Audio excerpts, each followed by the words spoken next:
인터넷에 그런 얘기 종종 있더라고요. 탕비실에 있는 과자랑 과자, 그리고 커피 스틱, 그리고 지원물이. 뭐 형광펜 이런 거 가져가는 거. 그래서 그게 특정이 안 되면은 기소를 일단 못 해요. 유죄는 맞는데 기소는 못 하고 수사가 묵혀 있는 거거든요. 이렇게 묵혀서 1년, 2년이고 기소 안 되는 사건들 수두룩한데.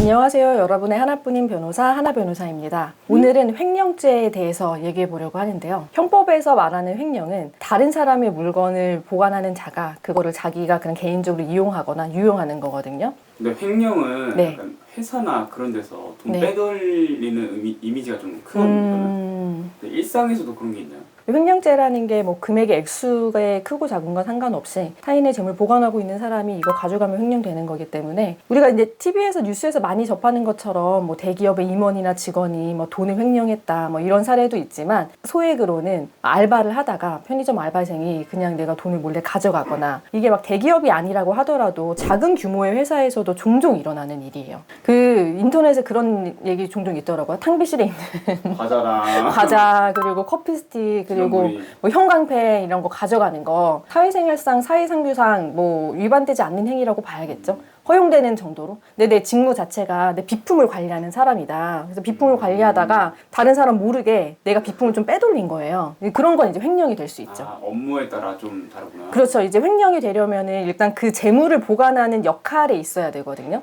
그러니까 피의자가 재물을 보관하는 역할이 있지 않으면 횡령이 성립하지 않는 거고요. 별도로 업무상 횡령이라는 범죄가 있어요. 그래서 직무관계에서 발생하는 거는 업무상 횡령죄가 적용이 되고, 직무관계 없이 그냥 개인 간에 어디 보관할 데가 없어서 맡겼다 이런 경우에는 일반 횡령죄가 적용이 되는 거죠. 배임죄랑 재물죄는 네. 좀 많이 다른가요? 아니, 배임죄랑 횡령죄랑 되게 비슷해요. 비슷해서 횡령죄는 구체적으로 타인의 재물을 보관하는 자가 그 재물을 가져가는 경우에 성립하는 거고, 배임은 타인의 사물을 처리하는 자가 그 임무에 위배하는 행위를 했을 때 성립을 하는 건데, 원래는 우리나라 법에서도 처음에 검사가 재판에 기소를 할 때 죄명을 정확하게 기소를 안 하면은 나중에 공소장 변경도 못 하고 뭐 법원이 판단도 안 하고 이런 문제가 있는데, 횡령이나 배임은 횡령으로 기소했더라도 배임으로 처벌할 수가 있고, 배임으로 기소했더라도 횡령으로 처벌할 수가 있어요.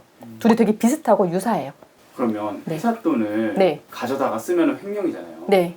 그걸 메꾸면은 메꾸면은 네. 이거 되게 중요한 질문인데, 이거 관련한 판례도 많거든요. 일단은 가져다 쓴 그 시점에 횡령이 성립하고, 나중에 경제적 손실을 메꾼다고 하더라도 그거는 이제 그냥 후발적인 사정인 거죠. 그래서 내가 횡령을 한 10억을 했다가 한 9억을 갚았어요. 그러면 나머지 금액이 1억이잖아요. 네. 근데 1억만 횡령 금액이 되는 게 아니라 처음에 가져간 10억 전체에 대해서 횡령이 성립하는 거예요.